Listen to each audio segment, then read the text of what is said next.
Merci, Monsieur le Président, mes chers collègues. La région s'engage. Elle s'engage, comme l'a dit Antoine, pour l'accès à l'emploi et le pouvoir d'achat, mais elle s'engage aussi pour une mobilité inclusive, c'est-à-dire une mobilité pour tous et une mobilité partout.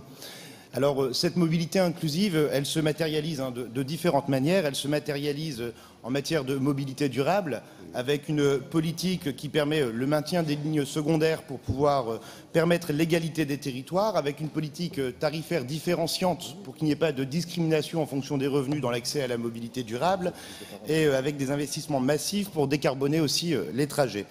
Cette politique inclusive, elle se matérialise aussi en matière de mobilité douce, avec l'accompagnement des véloroutes, l'accompagnement aux infrastructures, et je ne parle pas des structures et des associations de réemploi qu'on est capable de financer à travers nos différents dispositifs.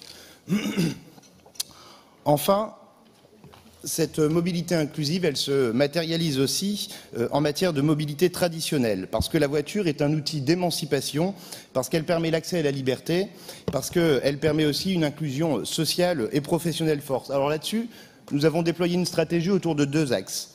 L'accompagnement à la transition, avec le déploiement des bornes électriques, ou encore l'accompagnement financier pour la conversion au bioéthanol, mais elle est axée aussi autour de l'accompagnement à la mobilité pour tous, via l'aide au transport ou le dispositif En route vers l'emploi. Aujourd'hui, Monsieur le Président, nous élargissons les critères de cette aide individuelle au permis de conduire, parce que l'accès au permis de conduire est le premier impôt qu'on paie quand on est jeune, et parce que sans permis, pas d'emploi, et parce que trop de territoires aujourd'hui sont encore coupés des dispositifs de mobilité collective. Cette politique, quelque part, elle est le symbole d'une ambition qu'on porte collectivement ici, c'est celle d'accompagner les parcours de vie et d'accompagner ces parcours de vie vers l'autonomie. J'irai même plus loin, c'est qu'en axant ce dispositif sur les jeunes, quelque part, on réaffirme notre promesse, celle d'une certaine égalité des chances, notre promesse républicaine qui nous unit tous ici.